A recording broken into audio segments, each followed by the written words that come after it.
Hello every one of you. कैसे हैं आप लोग? नमस्ते।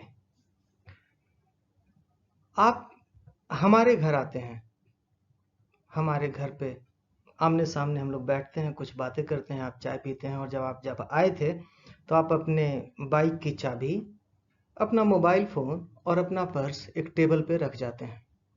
जब आप वापस जा रहे हैं तो आपने अपने बाइक की चाबी तो ले ली, अपना मोबाइल फ़ोन तो ले लिया, लेकिन आप अपना पर्स मेरे घर भूल जाते हैं। क्या ये मेरा हो गया? आपका पर्स जो कि मेरे घर पे छूट गया, आप इसको यहीं छोड़ करके चले गए, मेरा है क्या अब ये?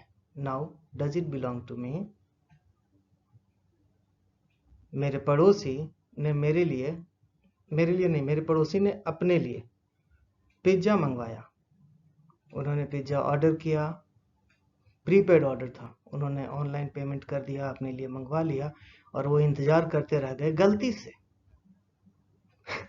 डिलीवरी मेरे घर पे हो जाती है। मैंने पिज्ज़ा बॉय को थैंक यू कहा, उसने मुझे थैंक यू कहा, पैकेट दे करके चला गया। उसने तो मुझे दिया, मैं तो मांगने नहीं गया था उसको कि मुझे दे दो भाई। उसने आया, मेरा डोर बेल बजाया, दरवाजा खोला मैंने, उसने कहा happy birth sir, pizza for you, enjoy your meal. मैंने कहा थैंक यू। खा जाऊं क्या? मेरा है अब ये। मैं तो रास्ते से जा रहा था, मैं तो भेलपुरी खा रहा था, रास्ते से जा रहा था, भेलपुरी खा रहा था। रुकिए, क्या हो गया? मुझे जमीन पर गिरा हुआ एक हार मिला, 9 लखा हार। मैंने चुराया तो नहीं, गिरा हुआ मिला, मेरे सामने रखा हुआ है। क्या अब ये मेरा हो गया? रख लूं? We will find the answer of these questions in the coming video। Series का नाम है बातें कानून की, और हमको इन सारे सवालों का जवाब मिलेगा in the concept of quasi contract. Quasi contract का जो कंसेप्ट है, क्वासाई कॉन्ट्रैक्ट हम समझते हैं हमारे तीनों पिछले सवालों का, and so many questions like this हमको अभी अगले वीडियोस में आंसर मिलने जा रहा है। नाउ देखो, ये किसके काम का है? जनरल पब्लिक के काम का है। Each one of us quasi contract से अफेक्टेड होते हैं। एंड स्टूडेंट्स के पॉइंट ऑफ व्यू से अगर देखा जाए तो CA foundation, CS foundation, CMA foundation, BCom, LLB, सारे के सारे स्टूडेंट्स जिनको कि इंडियन कॉन्ट्रैक्ट एक्ट पढ़ना है, उनको क्वासाई कॉन्ट्रैक्ट भी important portion of Indian contract act. तो as we discussed already, quasi contract कहां पे कवर होता है? क्वासाई कॉन्ट्रैक्ट कवर किया गया है इंडियन कॉन्ट्रैक्ट एक्ट 1872 में। क्वासाई कॉन्ट्रैक्ट की तरफ जाने से पहले हमको कुछ शब्दों के मतलब समझने पड़ेंगे। कुछ लीगल सिद्धांत हैं, ये कानूनी सिद्धांत है, इनको हम डॉक्ट्रिन बोलते हैं, इनको हम प्रिंसिपल्स बोलते हैं। One is quantum merit. Quantum merit पर एक सेपरेट वीडियो है। वैसे क्वांटम मेरिट का मतलब समझ लो, एज मच एज अर्नड। हमने जितना मेहनत किया उतना तो हमारा दे दो, जितना आपने बेनिफिट ले लिया उतने का तो पेमेंट कर दो। क्वांटम मेरिट, क्वासाई कॉन्ट्रैक्ट का रिलेशन क्वांटम मेरिट से है। हमारा दूसरा एजम्पशन आता है कौन सा? इन डेबिटेटस एजम्प्टिस, एजम्पसिट मेरा बोलने में मुंह टेढ़ा हो जाता है। Yes, these are Latin words, not English. In debitatus aegyptis। In debitatus aegyptis का क्या मतलब है कि अगर आप खरीदते तो कितने का पड़ता। जैसे कि अभी इन द प्रीवियस क्वेश्चन मैंने पिज्जा खा लिया, फ्री का मेरे दरवाजे पे आ गया था।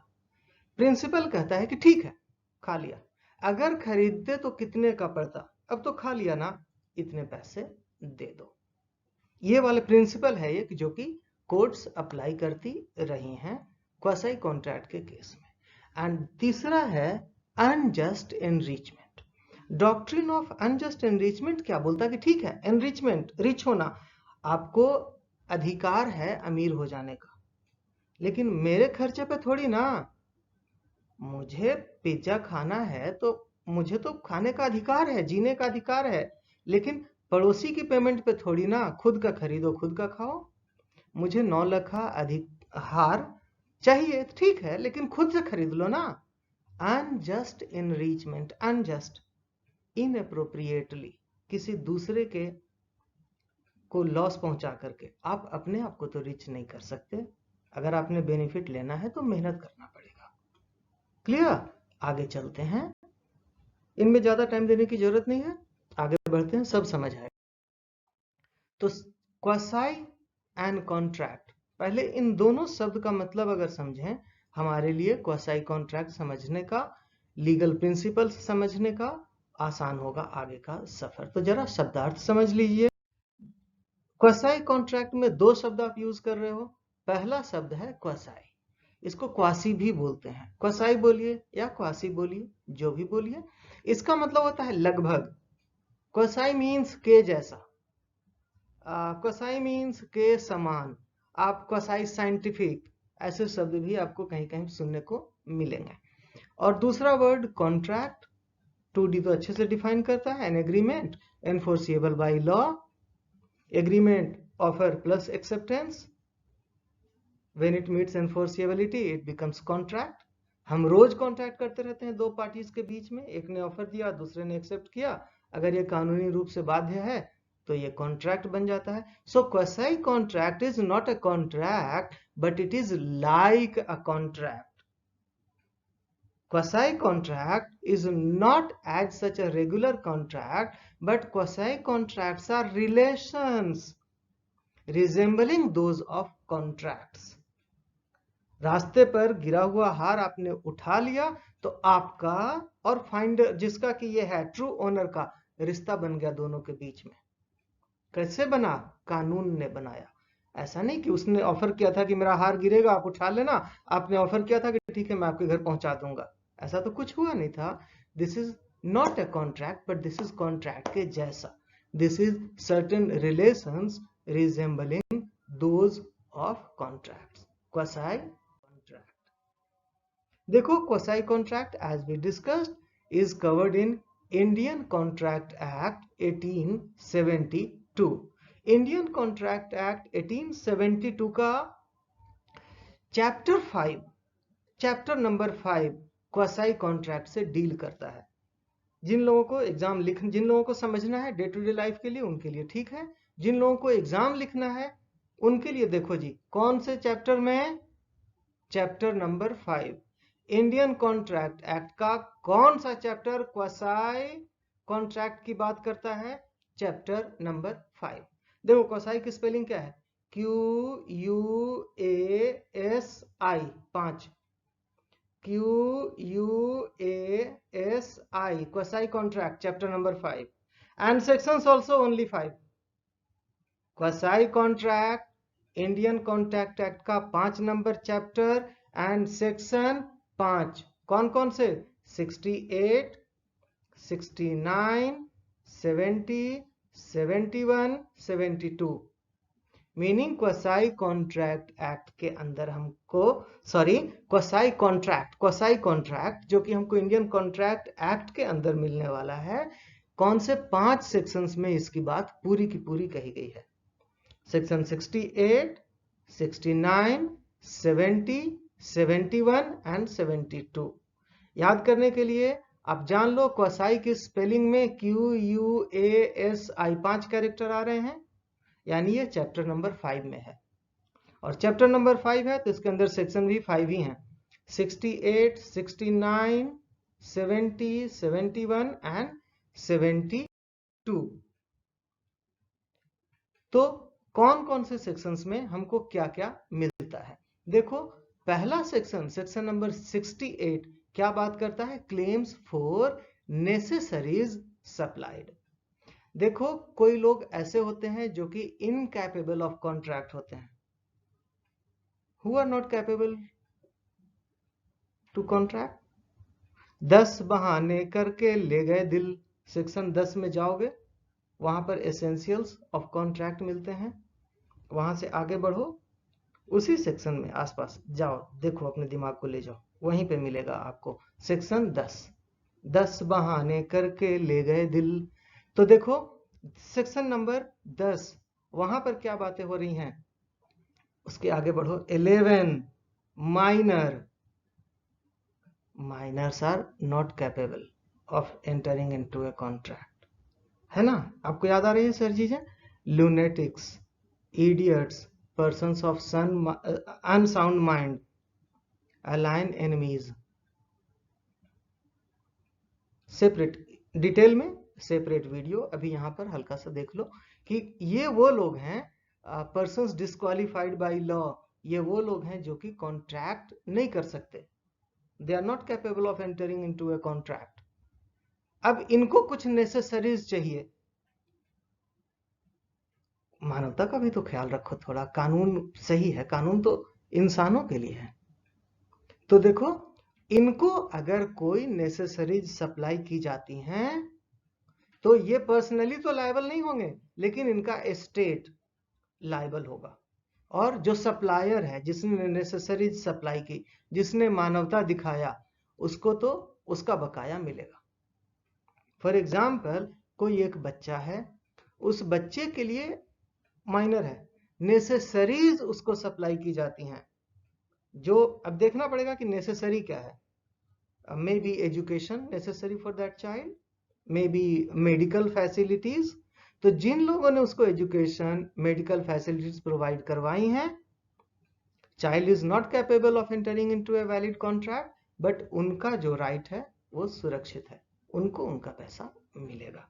सेक्शन 68 बात करता है क्लेम्स फॉर नेसेसरीज सप्लाइड की। देखो payment by an interested person, इसको थोड़ा सा ऐसा समझना पड़ेगा आपको सेक्शन 69 को, कि कोई इंटरेस्टेड पर्सन है। चलो एक एग्जांपल लेते हैं। ये एक एग्जांपल है, इस कहानी के सभी पात्र काल्पनिक हैं, कोई रिजेंबलेंस, ये संयोग मात्र है। यस, दो दोस्त हैं, एक का नाम अनिल, दूसरे का नाम मुकेश। अनिल के मकान में मुकेश भी किराएदार है। मकान अनिल का है, उसमें किराएदार है मुकेश, दोनों दोस्त भी हैं। अब ये जो अनिल का मकान है ना, ये गिरवी हो रहा है, कुछ टैक्स बकाया रहा होगा या किसी का पुराना लोन रहा होगा, किसी भी कारण से ये मकान अब गिरवी हो रहा है। मकान गिरवी था, अभी ये मकान बिक रहा है। अब बात समझो, मुकेश के राइट्स अफेक्टेड होते हैं क्या इस मकान की ओनरशिप ट्रांसफर होने से? अगर होते हैं, मुझे तो लग रहा है कि होते हैं भाई। नया मालिक आएगा, क्या पता वो मकान को गिरा करके यहाँ पर मॉल बनाना चाहे, क्या पता नया मालिक नया किराएदार रखना चाहे। तो देखो मुकेश के राइट्स भी तो यहाँ पर इन्वॉल्व है।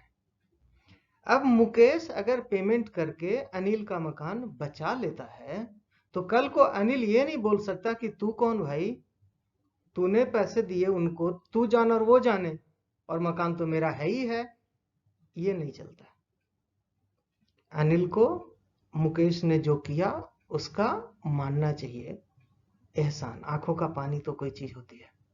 अनिल को मुकेश के पैसे लौटाने पड़ेंगे क्वासाई कॉन्ट्रैक्ट के अंतर्गत। देखो अनिल ने नहीं कहा था कि मुकेश तू भी पैसे दे दे मेरा मकान बचा ले, मुकेश ने नहीं कहा था कि ठीक है no offer no agreement, but quasi contract, certain relations resembling those of contracts are quasi contracts. यहां पर कानून देखता है मानवता, यहां पर ऑफर और एक्सेप्टेंस नहीं देखता। अब इसी केस में देखो, मकान चल रहा है और कोई रास्ता चलता आदमी जिसका इससे कोई लेना नहीं देना नहीं है, तू कौन मैं खामखा आ जाता है, मकान बचाता है ना। Payment by an interested person, आपका किसी भी प्रकार से कोई भी राइट अफेक्टेड होना चाहिए।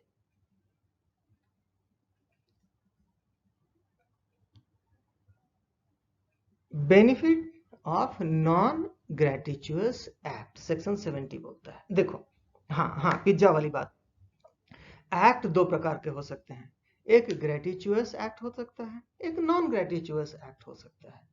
ग्रेटिचुअस एक्ट का मतलब दान पुण्य के लिए अच्छा काम कर रहे हैं, हम अपना परलोक सुधार रहे हैं, कुछ भी ऐसा कर रहे होंगे, हम अपनी हॉबीज को फुलफिल कर रहे हैं, हम अपना सेल्फ एस्टीम फुलफिल कर रहे हैं, पैसा नहीं चाहिए, हम आपको सेवा दे रहे हैं। दिस इज व्हाट ग्रेटिट्यूअस एक्ट, पैसों के लिए नहीं किया जा रहा है। एंड दूसरे एक्ट्स होते हैं पैसों के लिए किए जाते हैं, जैसे कि दुकान में दुकानदार जो माल बेच रहा है वो एक नॉन ग्रेटिट्यूअस एक्ट है। एक चार्टर्ड अकाउंटेंट आपकी रिटर्न फाइल करता है, नॉन ग्रेटिट्यूअस एक्ट है। मैं आपको बिजनेस लॉ पढ़ाता हूं, बिजनेस लॉ के ना मैं क्लासेस देता हूं, सीए फाउंडेशन को, सीएमए फाउंडेशन को, सीएस फाउंडेशन को, बीकॉम को। और मेरा प्रिंसिपल क्या है कि मैं आपसे पैसे नहीं मांगता हूं, लेकिन आप पैसे दोगे तो मैं मना नहीं करता हूं, मैं पैसे लेता हूं। और अगर आप नहीं दोगे तो नहीं मांगता हूं, मैं फी कोट नहीं करता हूं। आप ज्यादा पैसे दोगे ज्यादा लेता हूं, कम दोगे कम लेता हूं। ये एक्ट कहा जाएगा ग्रेटिट्यूअस एक्ट।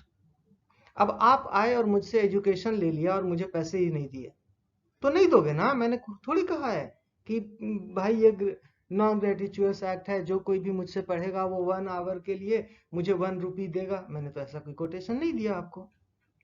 लेकिन आप जाते हैं दुकान में, और दुकान में जाकर के आपने 1 लीटर मिल्क ले लिया, और तो आपको तो पैसे देने पड़ेंगे। दुकानदार तो नॉन ग्रेटिट्यूअस एक्ट कर रहा है, वो तो भाई घर चलाने के लिए सैलरी तो उसको कोई कहीं से मिल नहीं रही है, वो तो मिल्क बेचेगा तो पैसे आएंगे उसको। तो अगर आपने कोई भी नॉन ग्रेटिट्यूअस एक्ट का बेनिफिट ले लिया,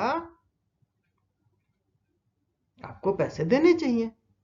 आप ऐसा नहीं कह सकते कि आपने थोड़ी ना पहले ही बोल रखा था कि पैसे दो। फाइंडर ऑफ गुड्स, मुझे रास्ते में सामान गिरा हुआ मिला है। देखिए सेक्शन 71 क्लियरली बोलता है कि मुझे जो सामान मिला हुआ है, I should take utmost care as a prudent man can take. I have to do my best as a prudent man can do to find the true owner. मैंने पूरी कोशिश की, मैंने सामान का पूरा ख्याल रखा जैसे मैं अपने सामान का ख्याल रखता। मैंने ट्रू ओनर को ढूंढने की पूरी कोशिश की, मिल गया तो वेल एंड गुड, नहीं मिला, मेरा हो गया क्या सामान? मेरा नहीं हो गया। लेकिन मालिक मिल ही नहीं रहा है, क्या करूं? अपने पास रखे रहिए, जब मालिक मिलेगा तब उसको दे दीजिएगा। ये उसकी थाती आपके पास है। बहुत दिन तक नहीं मिला, क्या हम उसको एप्रोप्रिएशन कर ले सकते हैं? मतलब कि आपस में घर के लोग मिलकर के बांट लें? नो, ये आपका है ही नहीं, तो आप बांट कैसे लीजिएगा?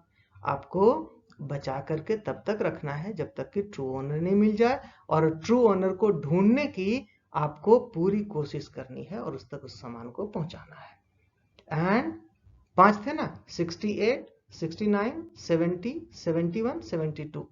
72 क्या बोलता? पेमेंट बाय मिस्टेक और under कोअर्सन।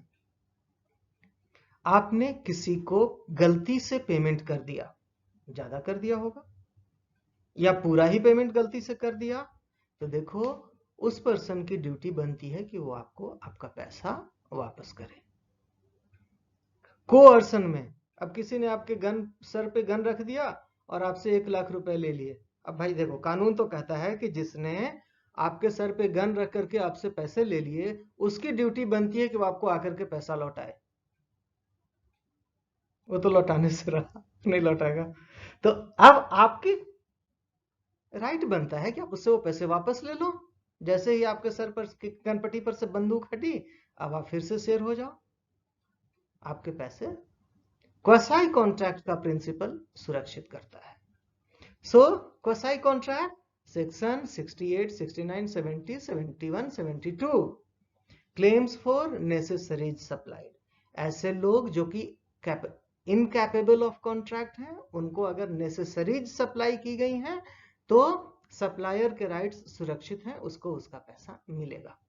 Payment by an interested person, कोई इंटरेस्टेड पर्सन जिसका कि इस ऑब्जेक्ट में इंटरेस्ट है, उसने अगर पेमेंट कर दिया है तो जो उसका ट्रू ओनर है, जिसको कि वो पेमेंट करने की लायबिलिटी बनती थी, वो इसको पैसे लौटाएगा। आपने अगर कोई नॉन ग्रेटिचुअस एक्ट का बेनिफिट ले लिया है, गुड्स या सर्विसेज ले लिए हैं, तो उनका जितना पैसा बनता है भाई ईमान से दोगे आप। अगर कोई फाइंडर ऑफ गुड्स हो गए, आपने कहीं कुछ पा लिया है, तो आपकी रेस्पॉन्सिबिलिटी बनती है कि आप ट्रू ओनर को ढूंढो और उस तक ले जा करके वो चीज उसकी पहुंचा दो। अगर मिस्टेक से कोई पेमेंट कर दिया गया है, आजकल एनईएफटी हो जाता है, हम लोग गलती से किसी को हमने पैसे भेज दिए उसके बैंक में, तुरंत बताओ बैंक को, आपको आपके पैसे मिलने चाहिए होते हैं under Indian contract act section 72, या अंडर कोअर्सन भी अगर किसी ने कोई पेमेंट किसी को कर दिया है तो बाद में उसको अपने पैसे वापस लेने का पूरा अधिकार होता है। यहां तक थी क्वासी कॉन्ट्रैक्ट की बेसिक बातें। अब एक दो कहानियां भी हो जाए, चलती रहेंगी कहानियों का, तो ये जो बातें कानून की, चलो बातें ही करते। देखो, मुन्नी बीवी वर्सेस त्रिलोकीनाथ का एक केस है। ये जो ब्रैकेट में लिखा हुआ है ना, साइटेशन करने का जो तरीका है, अब साइटेशन वगैरह की बातें भाई डीप हैं, ये कानून का अंदर का मामला है, ये आपको एक्सपर्ट बताएगा। हाँ, मैं बताऊंगा कौन एक्सपर्ट है, अभी सुनो मेरी बात। ये जो 1931-32 लिखा है ना, साइटेशन करने का जो तरीका है ना, उसमें जिस साल में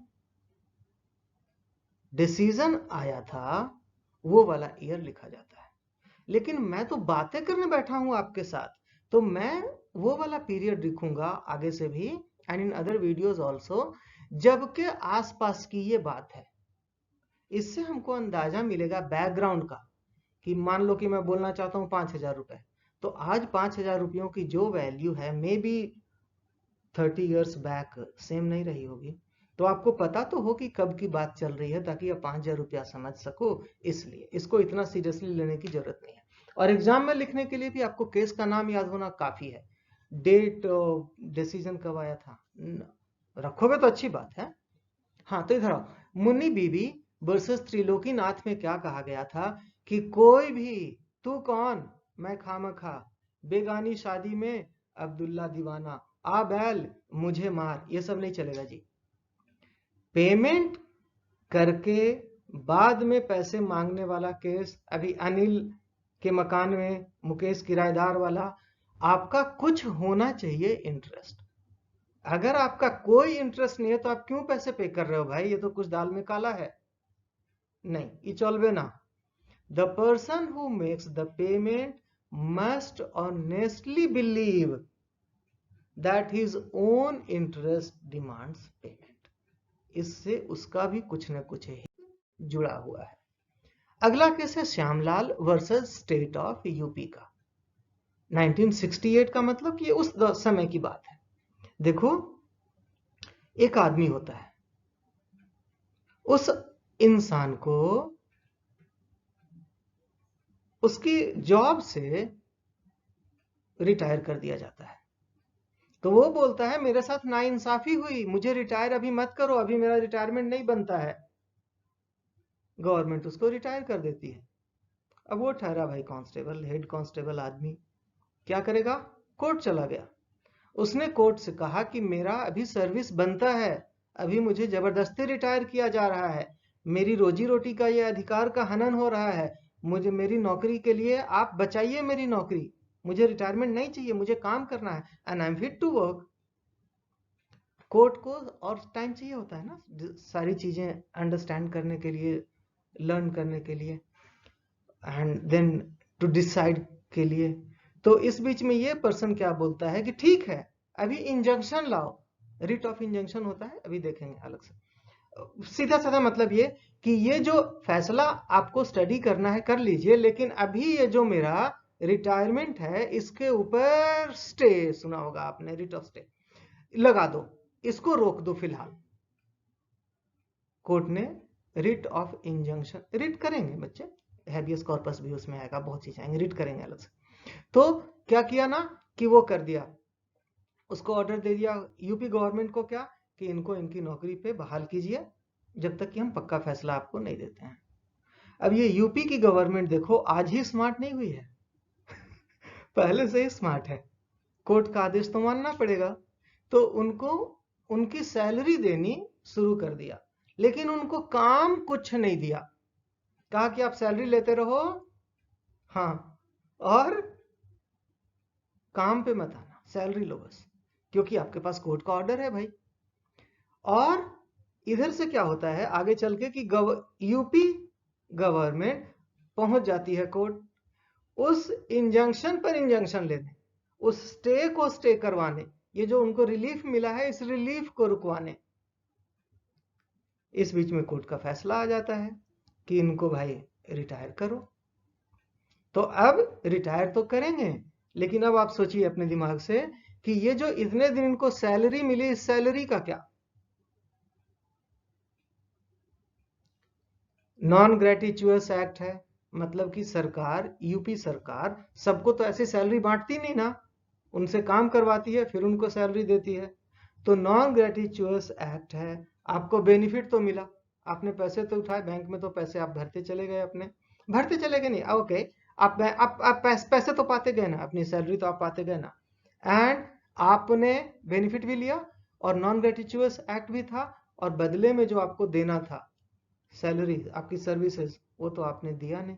हाँ, ग्रेटिचुअस एक्ट लंगर है, आप लंगर में जाके खा लो, चले आओ, मन करे तो वहां पे आप बर्तन धो, मन करे तो सेवा दो, मन करे तो झाड़ू लगाओ, नहीं मन करे तो मत करो।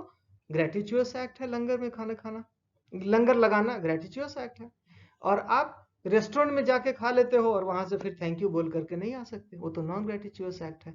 इधर आइए, तो देखो यूपी गवर्नमेंट को सारे पैसे वापस मिले थे उनसे, क्योंकि उन्होंने बेनिफिट ले लिया, और वो जो बेनिफिट क्या लिया कि उन्होंने सैलरी पा ली, बदले में अपना काम नहीं किया, क्योंकि उनको काम दिया ही नहीं ना। हाँ, और नॉन ग्रेटिचुअस एक्ट था ये, तो कहा गया कि उनको उनकी जितना उन्होंने इस दौरान का, जिस इंजेक्शन के बाद का, जब उनको रिटायरमेंट दिया गया था उसके पहले वाला नहीं हो, तो उन्होंने काम किया और सैलरी पाई। ये जो जितने दिन का वो ऑर्डर लेकर के आए थे और जितने दिन उन्होंने बिना काम किए हुए वेतन पाया, वो वाले पैसे उनको लौटाने पड़े थे। हॉलिन वर्सेस हॉलर। हॉलिन वर्सेस हॉलर में क्या होता है कि एक आदमी किसी की दुकान में जाता है, जैसे कि आप मेरी दुकान पे आते हो, और वहां पर आपको दुकान पे कोई कीमती चीज गिरी हुई मिलती है, आपने उसको उठा लिया, और आप ईमानदार आदमी हैं, आपने मुझे दे दिया। आपने कहा भाई साहब आपकी दुकान पे तो बहुत लोग आते जाते रहते हैं, एक काम करो कि आप ये रखो, और देखो मुझे यहाँ गिरा हुआ मिला, आप ट्रू ओनर को ढूंढो। मैं भी ईमानदार हूं, बिल्कुल हूं, मैंने ट्रू ओनर को ढूंढने की पूरी कोशिश की, लेकिन ट्रू ओनर मिला नहीं। अब जब ट्रू ओनर के मिलने की सारी उम्मीद खत्म हो गई, तो आप मेरे पास आते हो और आप बोलते हो कि आपको उस ट्रू ओनर को ढूंढने में जितना खर्चा लगा वो सारा मैं आपका खर्चा पे करता हूं, और आप ये कीमती सामान मुझे दे दो, लेटेस्ट से नेकलेस है। अब मैं क्या बोलता हूं दुकानदार कि आपको कैसे दे दूं, आपका है क्या, आपने तो गिरा हुआ पाया था। आप बोलते हो हाँ गिरा हुआ पाया था, लेकिन ये तो आपका भी नहीं है ना। मैं बोलता कि तो आपका भी तो नहीं है, तो आपको कैसे मिलेगा, मेरे पास है तो रहने दो, मैं ढूंढ रहा हूं मालिक, एक दिन मालिक मिल जाएगा। आप क्या बोलते हो कि आपने तो ढूंढ ही लिया ना, आपको तो मिला नहीं, और ये जब मालिक नहीं मिला ट्रू ओनर, और ये गिरा हुआ तो मुझे मिला है, तो प्राइम रेस्पॉन्सिबिलिटी मेरी बनती है इसको जिम्मेदारी से अपने पास रखने की, और जब ट्रू ओनर मिल जाए तो उसको देने की सही सलामत। अब मैंने जो खर्चा किया इसको ट्रू ओनर को ढूंढने में, वो पैसा आप मुझे देने को तैयार हैं। आप बोलेंगे वो तो आपको दूंगा ना मैं। आप अब ये सामान बोलते हैं कि आप ले जाइएगा, मेरा जो भी खर्चा हुआ है इसमें वो आप मुझे दे दीजिएगा, और आप ये सामान अब अपने पास रखिएगा, जब ट्रू ओनर आएगा तो आप उसको दे दीजिएगा, और ये पैसे आप उससे रिकवर कर लीजिएगा जो आपने मुझे पे किया है। और मुझे क्या लगता है कि आप तो कोई ट्रू ओनर थोड़ी ना है। मामला ज्यादा उलझ गया तो कोर्ट में गया, कोर्ट ने क्या कहा कि नहीं नहीं, जिसको पहली बार मिला था ना, क्वासी कॉन्ट्रैक्ट के अंतर्गत वो बंधा हुआ है, वो ट्रू ओनर को ये सामान लौटाएगा सही सलामत। तो आपको लौटाना पड़ेगा उस इंसान को। और आपने मुझे जो दिया ना, इसमें भी हमारे आपके बीच एक क्वासी कॉन्ट्रैक्ट है। मैं सही सलामत ये सामान आपको लौटाऊंगा, आपसे जो मैंने इस पे एक्सपेंसेस किए हैं वो वापस ले लूंगा। और अब आप उस ओनर को, ट्रू ओनर को, जिसका कि ये है, उसको लौटाओगे। You will try anything, all things which a person of sound mind, prudent mind, ordinary समझदार आदमी जितना करता है वो सारे का सारा। तो ये था हॉलिन्स वर्सेस हॉलर एलर एंड एचएल का केस। अब देखो पेमेंट बाय मिस्टेक की बात आ रही है। शिव प्रसाद वर्सेस शिरीष चंद्र के केस में कहा गया था कि अगर कोई किसी को बाय मिस्टेक कोई पेमेंट कर देता है तो जिसकी पॉकेट में पैसे चले गए ये पैसे उसके नहीं हो जाते हैं। जिसने पेमेंट किया है, गलती से किया है, उसको पैसे वापस पाने का अधिकार है। अगला case sales tax officer versus Kanhaiya Lal में क्या रूलिंग दी गई है? वहां पर कहा गया है कोर्ट में कि अगर सरकार को भी आपने कोई पैसे एक्स्ट्रा दे दिए, कैलकुलेशन करने में आपसे गलती हो गई, आपने ज्यादा पैसे भर दिए टैक्स में या किसी भी रूप में, तो आपको आपका पैसा जो आपने पेमेंट बाय मिस्टेक किया है वापस मिलना चाहिए। लग रहा है ना, पूरा का पूरा क्वासी कॉन्ट्रैक्ट दीन ईमान पर आधारित है। ये पूरा प्रिंसिपल ही इसी पर आधारित है, डॉक्ट्रिन ऑफ अनजस्ट एनरिचमेंट। अगला केस देखो, पेमेंट अंडर कोअर्सन। कोअर्सन का मतलब होता है जबरदस्ती। हाँ, वो वाला याद करो, चलो आजा।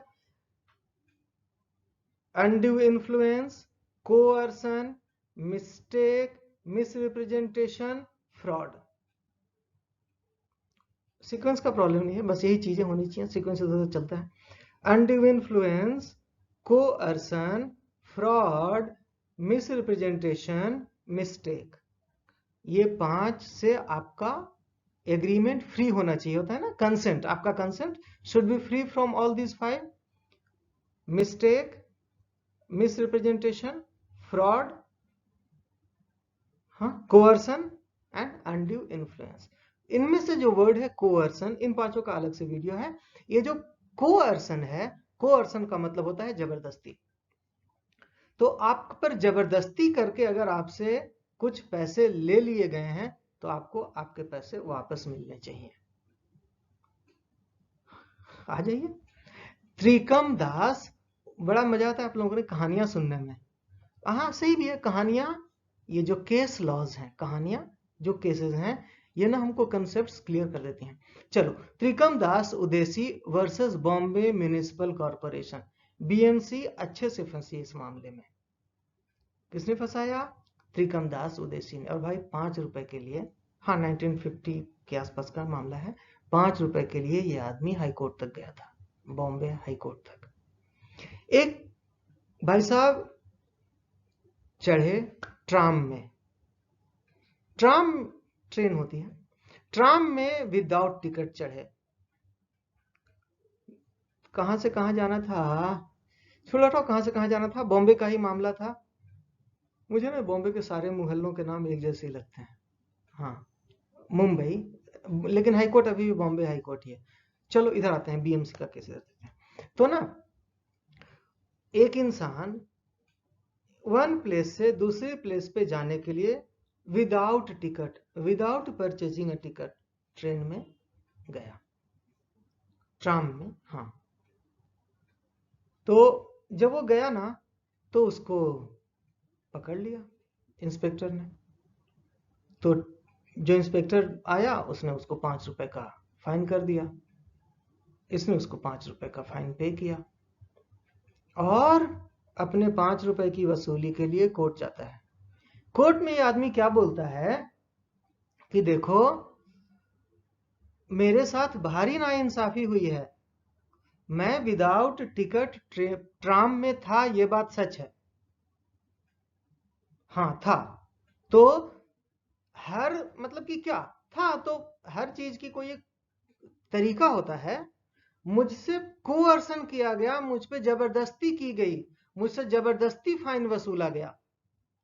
नंबर 1 तो कि जिसने मुझसे फाइन लिया उसको फाइन लेने का अधिकार ही नहीं था, बड़े ऑफिसर को अधिकार था, उसने छोटे वाले को पावर डेलीगेट कैसे किया?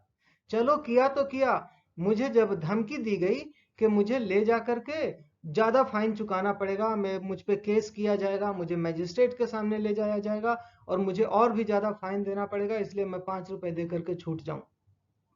और मेरे साथ ऐसी जबरदस्ती की गई कि मैं आपको मतलब मेरे साथ, हाँ, जबरदस्ती करके मुझसे पैसे लिए गए हैं, मुझे मेरे पैसे वापस चाहिए। लोअर कोर्ट से हार गया, हाई कोर्ट तक गया, स्मॉल कॉजेज से मामला शुरू हुआ था, कोर्ट ऑफ स्मॉल कॉजेज से। तो ना हाई कोर्ट में जाकर के भी ये वो आदमी जीता। हाई कोर्ट ने क्या कहा कि हाँ भाई देखो, इंडियन रेलवेज एक्ट के भी कुछ प्रोविजन थे जो कि बोलते थे ना कि अगर आपको पैसे वसूलने हैं तो नोटिस भेजो मजिस्ट्रेट से और फिर पैसे वसूलो, किसी से जबरदस्ती मत लो। तो उस समय लर्नेड कोर्ट ने कहा था कि तो फिर ये वाला मामला यहाँ भी बीएमसी एक्ट में भी अप्लाई होना चाहिए था। और दूसरा मामला क्या था कि आप कोअर्सन करके नहीं वसूल सकते। देखो आज तो जुडिशियल एक्टिविज्म ज्यादा है, आज अगर ये केस आए तो क्या होगा मुझे नहीं पता है। अभी बात करते हैं 1953 वाले केस में जो हुआ था वो। हाँ, तो उससे वो पैसे जबरदस्ती वसूल लिए गए थे, फाइन वाले पैसे।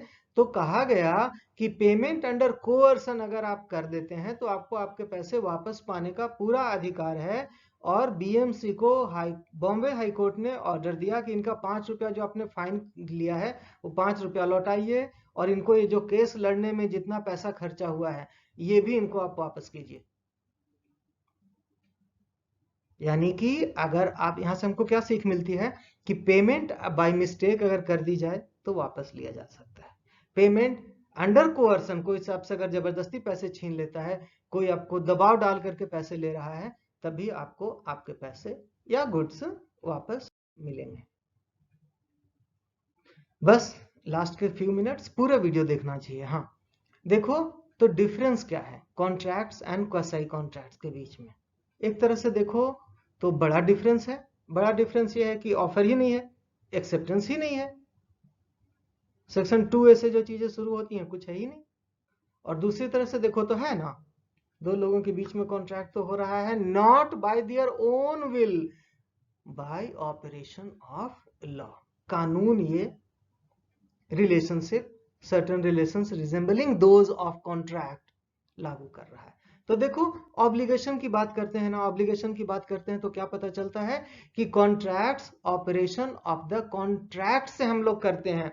ऑपरेशन ऑफ द कॉन्ट्रैक्ट का मतलब ऑफर, एक्सेप्टेंस, किड पोर को आपका बेनिफिट, मेरा बेनिफिट, आपका कुछ 2 कदम तुम चलो 2 कदम हम चलें, कुछ आप पाओ कुछ हम खोएं, कुछ आप खो कुछ हम पाएं। ऑफर, एग्रीमेंट, एक्सेप्टेंस, ये तो है ही नहीं क्वासी कॉन्ट्रैक्ट में। Quasi contract is imposed by law and this is imposed by operation of the contract. Contract is of, हाँ, and quasi contract by operation of law. Basis की बात अगर करो तो यहां पर क्या होता है जी कि दोनों पार्टीज की कुछ लायबिलिटी होती हैं। यस, कंसिडरेशन जिसको कि आप बोल रहे हो, दोनों पार्टीज की कुछ सर्टेन ऑब्लिगेशंस होती हैं, दोनों पार्टीज की कुछ राइट्स होती हैं, ये उसके बेसिस पर है कॉन्ट्रैक्ट। और क्वासी कॉन्ट्रैक्ट किस बात पर आधारित है? ईमान की बात पर, इंसाफ की बात पर, मोरालिटीज की बात पर, दीन ईमान की बात पर क्वासी कॉन्ट्रैक्ट है। कॉन्ट्रैक्ट में एग्रीमेंट होता है, यहां पर कोई एग्रीमेंट नहीं होता क्वासी कॉन्ट्रैक्ट में। कॉन्ट्रैक्ट में क्या होता है कि पार्टीज कंसेंट देती हैं, जो कि फ्री होना चाहिए। यस, पार्टीज कंपिटेंट होनी चाहिए। यहां पर तो ऐसा कुछ पार्टीज कंपिटेंट, पार्टीज का कंसेंट फ्री की तो कोई बात ही नहीं है। यहां तो कंसेंट का ही मैटर नहीं है। आपने फाइंडर ऑफ लॉस्ट गुड्स आप बन गए, क्वासी कॉन्ट्रैक्ट एप्लीकेबल हो गया।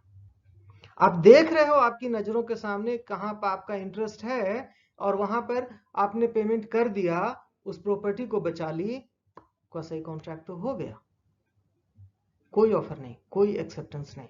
आपने नॉन ग्रेटिचुअस एक्ट का बेनिफिट ले लिया, क्वासी कॉन्ट्रैक्ट हो गया। Parties do not consent. And जस इन रेम, जस इन पर्सनम आपको पहले ही बता चुका हूं। जस इन रेम का मतलब आपकी right against all the world.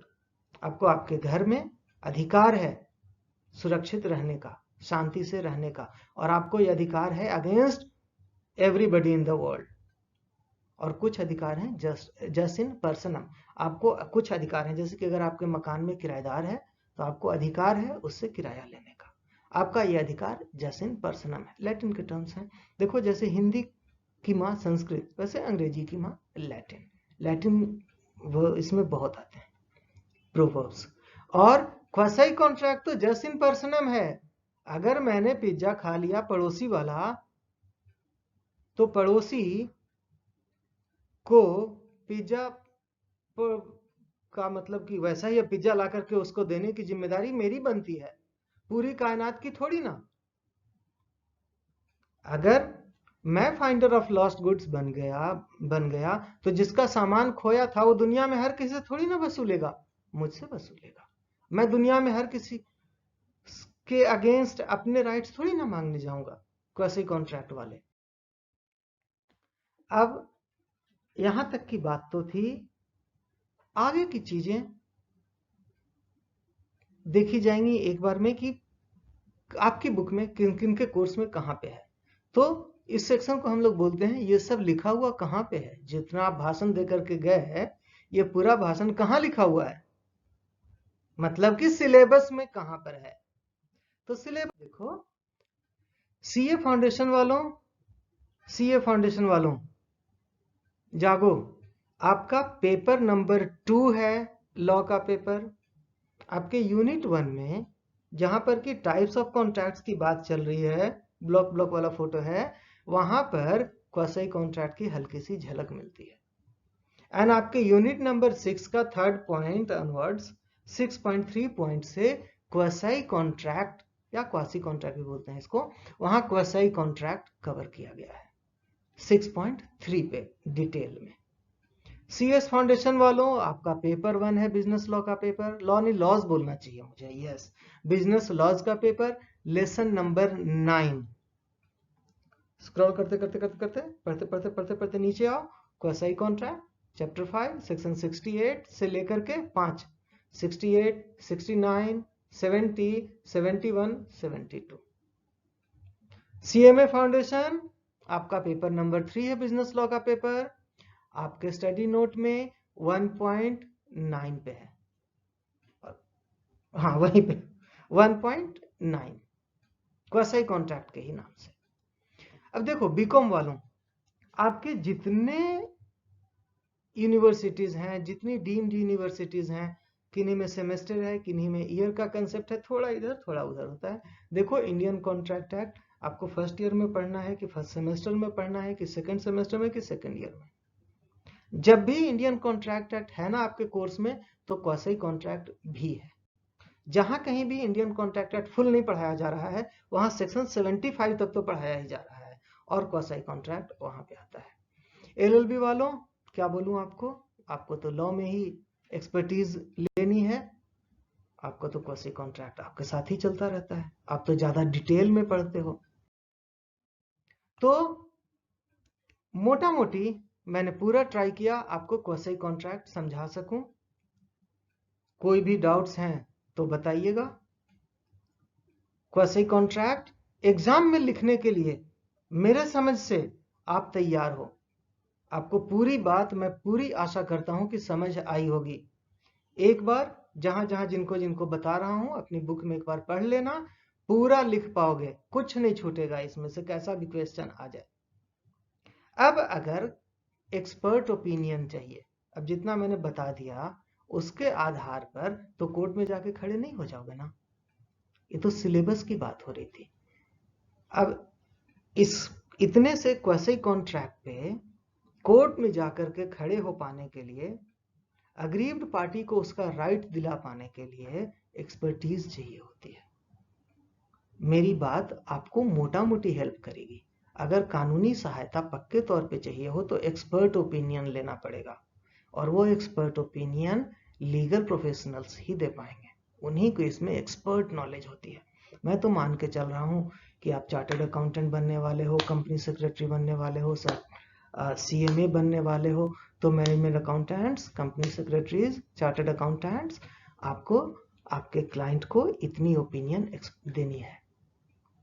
और अगर मामला कोर्ट में फंसता है, वकील के साथ आपको चीजें समझ आने तक की एक्सपर्टीज चाहिए होती है उसके साथ कोऑर्डिनेट करने के लिए। एंड जनरल पब्लिक जो आप सुन रहे हो लीगल अवेयरनेस के लिए, अगर आपको चाहिए तो इतने के आधार पर पक्का डिसीजन मत ले लेना, एक्सपर्ट चाहिए होगा। और एक्सपर्ट तो एक वकील साहब ही हो सकते हैं। अब मैं जिन वकील साहब को जानता हूं वो तो भाई साहब स्क्रीन पे दिख रहे हैं, दिल्ली हाई कोर्ट के जुरिस्डिक्शन में अच्छे वाले जाने माने वाले वकील हैं, सुनील कुमार आलोक जी। हाँ, इनकी डिटेल्स मिल जाएगी, मैं दूंगा। तो आज कथा इतनी भाई, अगली बार मिलते हैं एक अगले कंसेप्ट के साथ। टिल देन, नमस्ते।